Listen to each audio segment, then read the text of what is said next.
In the early 18th century, the world remained a vast and unforgiving mystery, where oceans stretched endlessly into darkness, swallowing ships, secrets, and entire lives without leaving behind a single trace of what was lost beneath the waves. Among the many men who dared to challenge these deadly waters was a Scottish sailor named Alexander Selkirk, a restless soul driven by ambition, survival, and a fate that would soon push him beyond the limits of human endurance. Selkirk was not a noble explorer nor a celebrated hero at the time, but a privateer operating in the blurred line between sanctioned warfare and piracy, chasing wealth and survival across some of the most dangerous waters known to mankind. In 1704, while sailing aboard a failing vessel known as the Cinque Ports, the illusion of control began to collapse as the ship's structure weakened, its wood rotting and its future growing more uncertain with each passing wave. Selkirk, observing the ship's condition with growing fear, became convinced that continuing the journey would mean certain death, yet his warnings were dismissed by a crew unwilling to abandon their mission or admit the truth. In a moment that would define his destiny forever, Selkirk made a decision few could comprehend. He demanded to be left behind on the nearest land, believing isolation was safer than sinking into the abyss. The crew mocked his choice, laughing at what they believed was madness, unable to understand that the true danger was not the island behind him, but the ship they were about to sail away on. With only a handful of supplies and no certainty of survival, Selkirk stepped onto a remote island in the South Pacific, unaware that he had just entered a world where time, hope, and sanity would begin to unravel. As the ship disappeared beyond the horizon, shrinking into nothingness, the weight of his decision finally settled in. There would be no immediate rescue, no second chances, only the silence of an unforgiving wilderness. His entire world was reduced to a musket, a small supply of gunpowder, a knife, and a few basic tools, insignificant items against the overwhelming force of nature that surrounded him on all sides.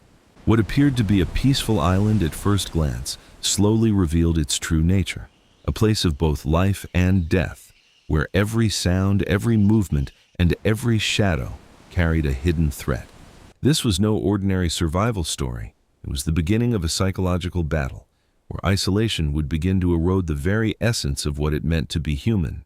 Days passed without human contact, and the silence grew heavier, transforming from a moment of peace into an oppressive force that pressed against his mind and tested his sanity. With no voices to hear and no one to speak to, Selkirk faced a terrifying realization. The greatest threat he would encounter on this island might not be hunger or danger, but the slow collapse of his own mind.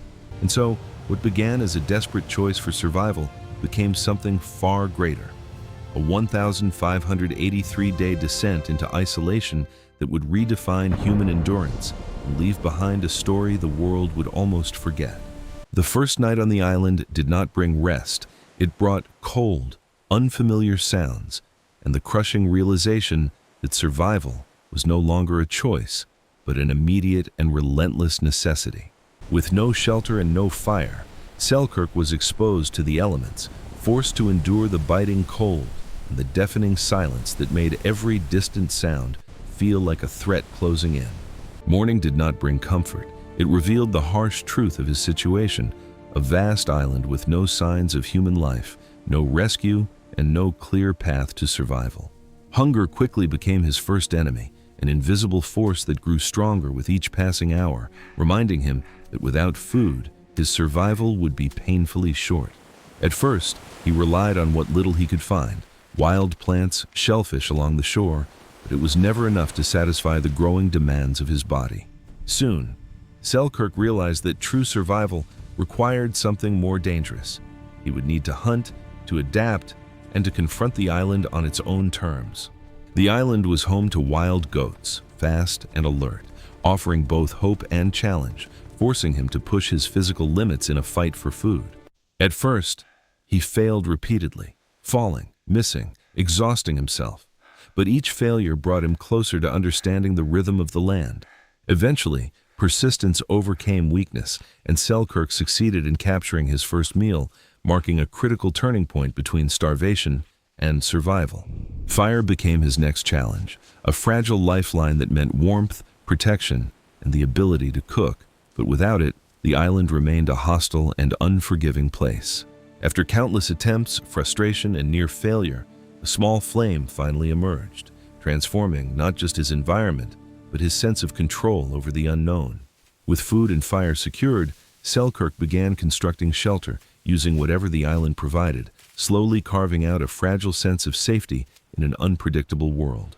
Yet, even as his physical survival improved, a deeper struggle began to emerge, one that could not be solved with strength, skill, or fire. The silence returned, heavier than before, filling every moment with an absence so profound that it began to distort his thoughts and sense of reality. For the first time, Selkirk understood a terrifying truth.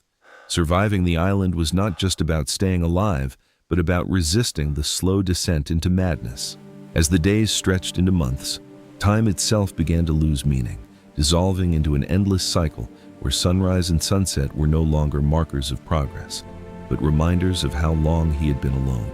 With no calendar, no voices, and no structure, Selkirk's sense of reality slowly began to shift, blurring the line between memory and the present moment. He began speaking aloud, not to anyone in particular, but to fill the unbearable silence that had grown louder than any storm he had ever faced. At first, it was simple words, fragments of thoughts, but soon entire conversations unfolded as if another presence existed just beyond his reach.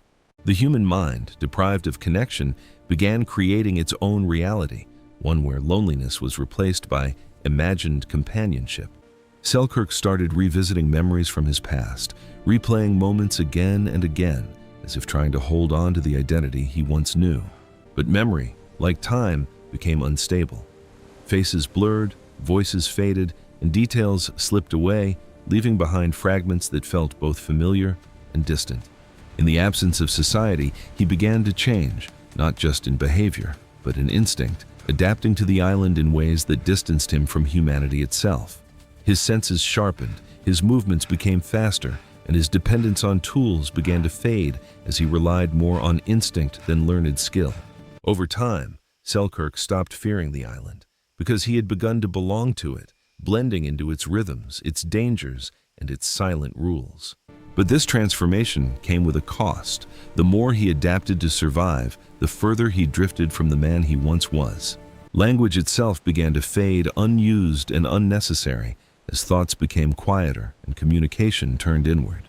The fear was no longer dying, but forgetting what it meant to be human, losing identity in a place where no one existed to remember him. Isolation had reshaped him, not as a victim, but as something else entirely, something adapted, resilient, and dangerously detached. And in that transformation lay a haunting question. If rescue ever came, would the man who returned still be human, or something the world would no longer recognize? After years of isolation, the silence of the island was suddenly broken by something unfamiliar. Distant movement on the horizon, a shape that did not belong to nature, and a possibility Selkirk had both hoped for and feared. At first, it looked like salvation, a ship, a chance to return, a sign that the outside world had not completely forgotten him after years of unimaginable isolation. But as the vessel came closer, something felt wrong. Its flags, its structure, and its presence carried a silent warning that this was not rescue, but something far more dangerous. These were Spanish ships, and in the early 1700s, England and Spain were enemies, meaning Selkirk was not a castaway to them, but a target, a prisoner, or worse. Realizing the danger too late, Selkirk abandoned hope and ran for his life, disappearing into the dense jungle as the ship anchored near the shore. From the cover of trees and shadows, he watched as armed men landed on the island, scanning the land not for rescue, but for resources and enemies. Selkirk held his breath, hiding silently, knowing that a single sound, a single mistake, could reveal his presence and seal his fate forever. The island that had once been his prison was now his only protection, every tree and shadow becoming a shield against discovery. The Spanish crew searched parts of the island, unaware that a man lived among them, watching, waiting, and praying not to be found. For hours that felt like days, Selkirk remained frozen in silence, his survival now dependent not on strength, but on absolute stillness. At one moment, They came dangerously close, close enough that he could hear their voices, their footsteps, and the terrifying possibility of being seen. Had they found him, his fate would have been brutal, likely imprisonment, forced labor, or execution as an enemy of the Spanish crown. But fate held its breath alongside him, and eventually the soldiers retreated, returning to their ships without ever discovering the man hidden within the island. As the ships disappeared into the distance, Selkirk remained still, unable to celebrate, overwhelmed by the realization of how close he had come to losing everything. In that moment, the island revealed its final truth. It was not just a place of survival, but a battlefield where even rescue could mean death. Years had now passed in isolation, and what once felt like a hostile prison had slowly transformed into something else. A territory Selkirk understood, navigated, and ultimately began to control. The island's dangers no longer terrified him. Instead, they became predictable patterns, movements of animals, shifts in weather, and rhythms of nature he had learned to read with precision.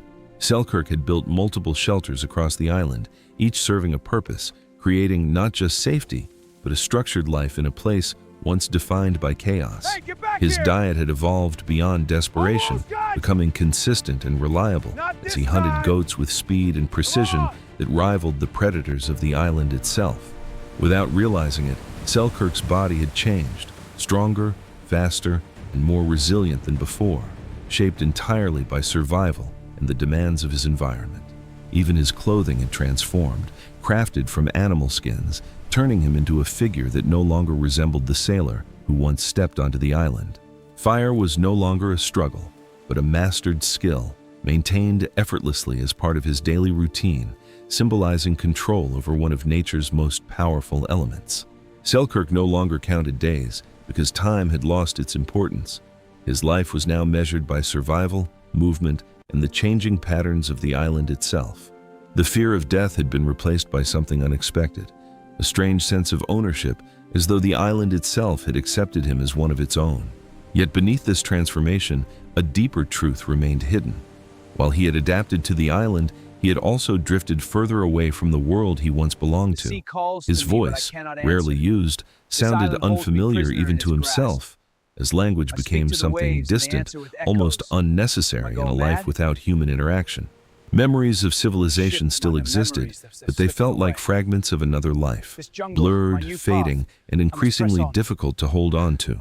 Selkirk had become both survivor and ruler of his environment, but in doing so, he had crossed a line few ever returned from. Because survival had not just changed his life, it had rewritten who he was, reshaping his identity into something the outside world might not understand. And as years passed in this silent kingdom, one question remained unanswered. If rescue ever came, would he still want to leave?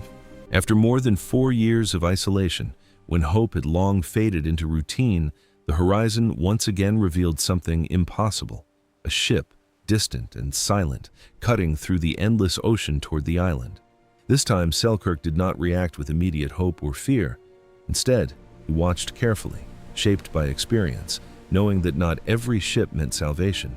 As the ship drew closer, its identity became clear. It was English, led by privateer Captain Woodes Rogers, a name that would unknowingly change Selkirk's fate forever.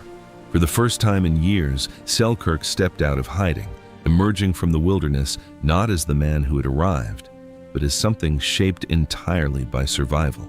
When the crew first saw him, they were stunned. His appearance wild, his movements unfamiliar, his presence somewhere between human and something the island had created. He struggled to speak at first, his voice weak and uncertain, as if language itself had become foreign after years of silence. Slowly, fragments of speech returned, and with them, the realization that he had not just survived, but endured something few humans ever had. Selkirk was taken aboard the ship, leaving behind the island that had been his prison, his shelter, and his entire world for 1,583 days.